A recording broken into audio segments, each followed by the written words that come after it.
Hi there, my name is Andy Young and I'm one of the automotive lecturers down at Unitec in Auckland, New Zealand, and welcome to my Andy Mechanic YouTube channel.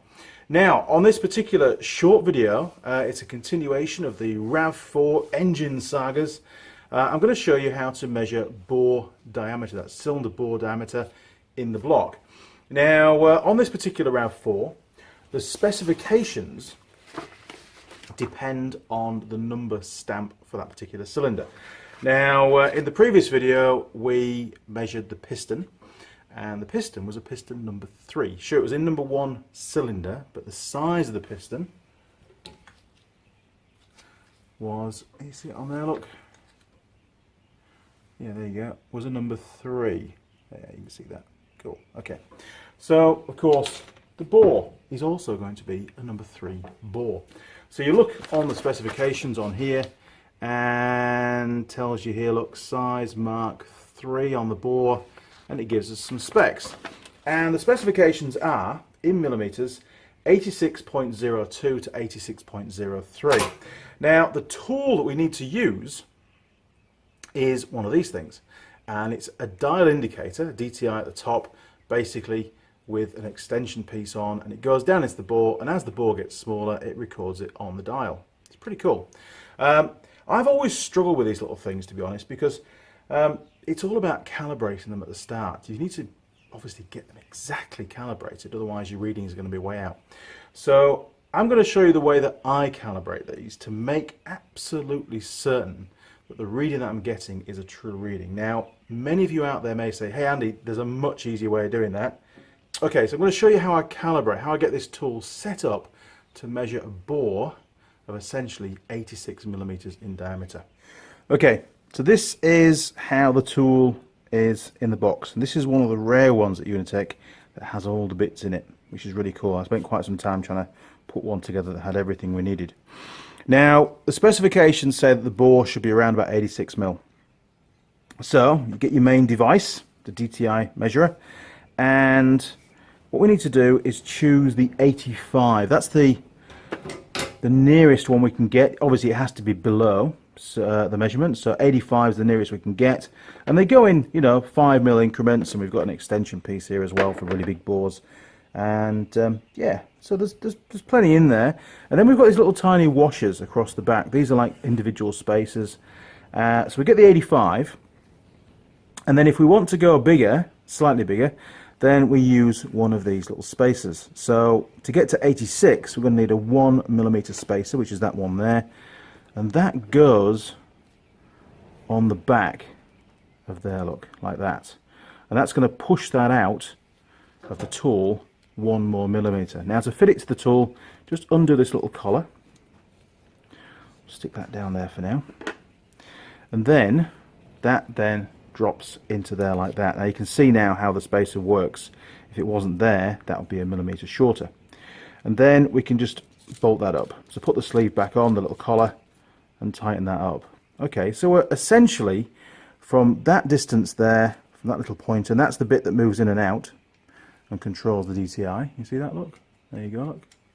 So from that point there to that point there should be around about 86 mil. It is around about 86 mil, but it's not exactly 86 mil, and we need to calibrate this tool now, and I'll show you how I do it. Okay, so I've very carefully and gently put the tool in the vise with some rag so we don't damage it, and I haven't crushed the tube or anything like that. It's just very loosely held there. In fact, I can even turn it, look, there we go. And basically, as we push that little bit in, we can see the DTI moving around. Now, then I get a micrometer. And I set the micrometer to 86 millimeters, which is just there. No, one back, just there we are. 86 mil, and I'll lock that off.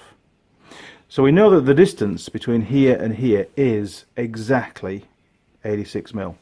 And now I can put that micrometer onto the DTI, the cross between those 2 points, and then all I need to do is rotate the DTI until it's zeroed. It's a bit fiddly, but at least we know exactly where we stand.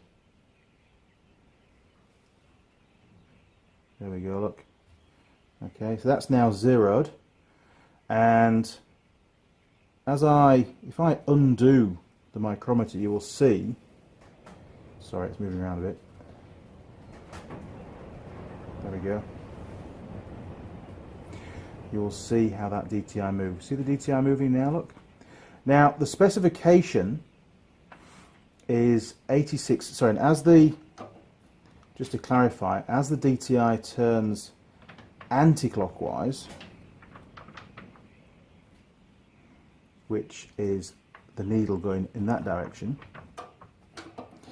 as it goes anti-clockwise, that's the bore getting larger.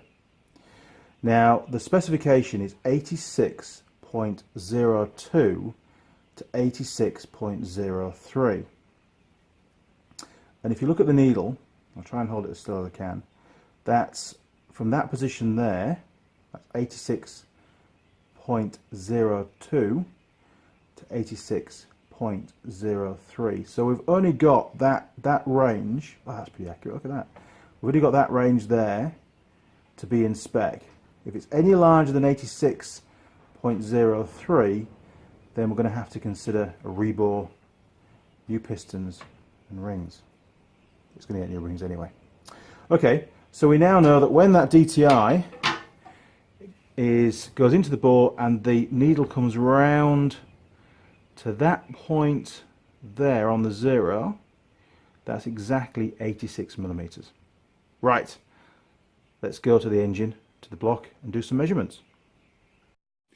Okay, so you've got cylinder number 1 here, and this is the back of the engine, cylinder number 4. And the piston measurement we took in the previous video was for cylinder number 1, which is a piston size number 3. Now we need to take 3 measurements, sort of top, middle and bottom of the bore across the block, and then 3 more measurements along the block. Now the position we don't want to be taking, well, wherever we take the measurements needs to be somewhere within the travel of the piston rings. There's no point in taking a measurement right at the top, because the bore's not going to wear anywhere near as much if there's no ring contact. And again, if you look further down the bore, you'll see where the oil scraper ring finishes on its downward pass and stops and then comes back up again. And it's the shiny area. So again, there's no point in measuring the bore right at the bottom of the bore, because it's not going to have worn. Okay, so I'll do across the bore, and then that way you can see the dial. And to put it into the bore, just push that across and down. There we go. And we'll do a measurement near the top to start off with. And it's really important that you hold this vertically, and it's the smallest measurement, because obviously if you get it slightly off vertical, you can see the measurement increases, and again increases that way. So you're looking, basically just wiggle it from side to side until you get the smallest possible measurement. Okay, so we've got there, remember the 0 stands for 86, we've got 86.07 for that position, and we're about 10 mil below the point where the top ring finishes moving. So 86.07, right, let's write that down. And now we can take a measurement about halfway down the bore. Which is about there, look. Okay, just turn it around a bit for you. There we go. Right, so again, okay, that one's 86.04 is the smallest measurement. Okay, write that down. And then we'll do the one right down the bottom.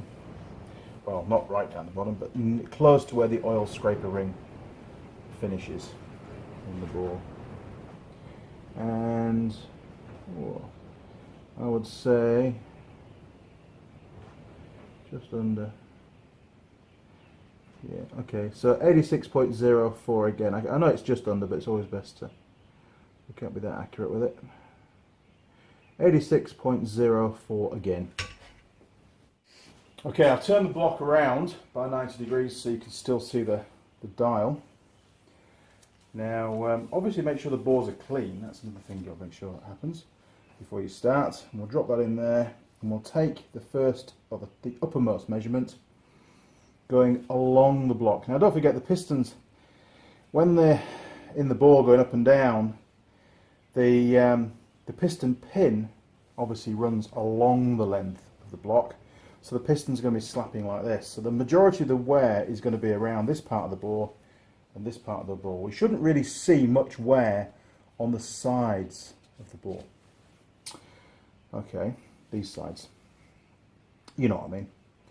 Okay, so again, up near the top. That's pretty good. So that really is 86.02. So that's the original bore size. That really hasn't worn at all, which is what I'd expect. Okay, let's write that down. Now we'll go for the mid measurement. Okay. And remember, we're going for the smallest measurement. Wow, 86 dead. Okay, 86 dead it is. Which, don't forget, is actually under spec. So I've had a bit of distortion by the looks of it. Okay, and what have we got for the lower? Same again, 86. Okay. Okay, and once I've finished taking a set of measurements off a particular bore, I always double check that the calibration's still there, that I haven't accidentally moved the dial. So the micrometer's still set to 86 millimeters, and it should be still on 0 on the gauge, which it is. There we are, look, perfect. Okay, so there you go. That's how you take bore measurements, and to do it accurately, at least, you really do need one of these special dial indicators for doing that particular task. Now, in addition to that, this tool is only as good as you've calibrated it. And remember, we used a micrometer to actually calibrate the tool before we used it. And of course, you've got to make sure that your micrometer's correctly calibrated. And to do that, you'll need to use the special calibration bar to make sure that it's accurate before you start to use it. Of course I did. Yeah, so I've no idea how expensive these are. They're probably quite expensive. I don't own one. This belongs to Unitech, and I've borrowed one of theirs to do this particular video because next week my students are doing exactly this. And man, it does my head in going over the same thing 18 different times. And that's if each student remembers what I've said the first time around, because it's something you can't do really as a group. They need to be able to, be right next to you, and you show them one-on-one how to do stuff. So hopefully they're going to find this video helpful too. Now, the results that we got for this particular Rav4 cylinder number 1, we took 6 readings. And across the bore, the first set of 3 readings were really as I expected they should be. We've got 86.07 at the top, followed by 2 readings of 86.04. Now, they're all above spec. The maximum should be 86.03, so we have got some wear, which means the piston's going to be slapping around a little bit. As regards the other 3 measurements along the bore, along the block, those were all under spec. We had 86.02 at the top. That was bang on minimum spec, and then the mid measurement and the lower measurement were actually under spec for some reason, and that again could be a result of heat distortion, which is one of the things that I suspect this block's been subjected to. What we can do now is work out the clearance between the piston and the bore. Now, on the previous video, and I'm sure I made a note of it somewhere, on the previous video we measured the piston to be 85.96.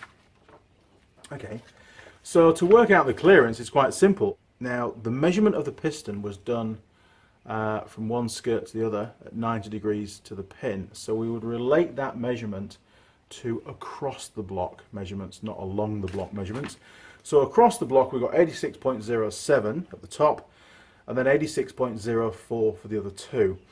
Now, bearing in mind the fact that the piston doesn't actually get the top of the 26mm position on the piston doesn't actually get right to the top of the bore, let's look at the 86.04 measurement of the bore and deduct the piston size from that. So 86.04 minus 85.96 gives us, very easily, 0.08 millimeters of clearance between the piston. Now don't forget that's shared between the two contact sides of the piston. So we've got 0.04 millimeters of clearance all the way around the piston in the bore.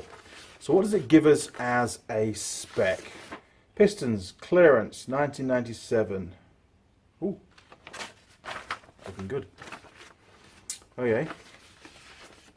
So we're working on the 1997 specs, even though it's 1996, because I can't get hold of the 1996 ones.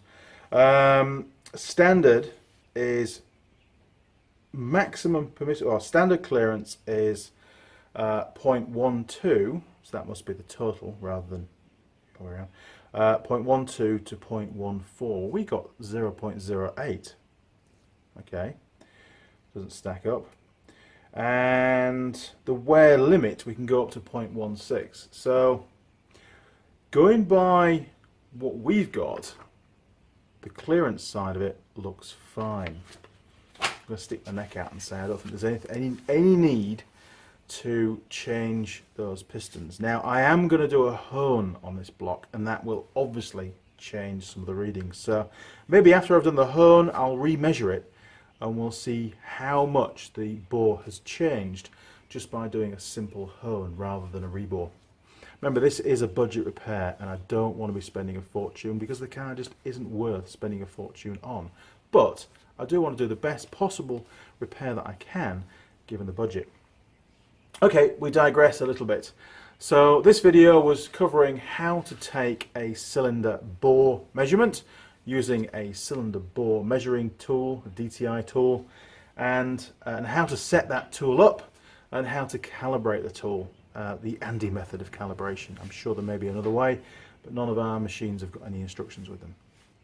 Okay, so I used a logical method. I hope a few of you out there concur with that.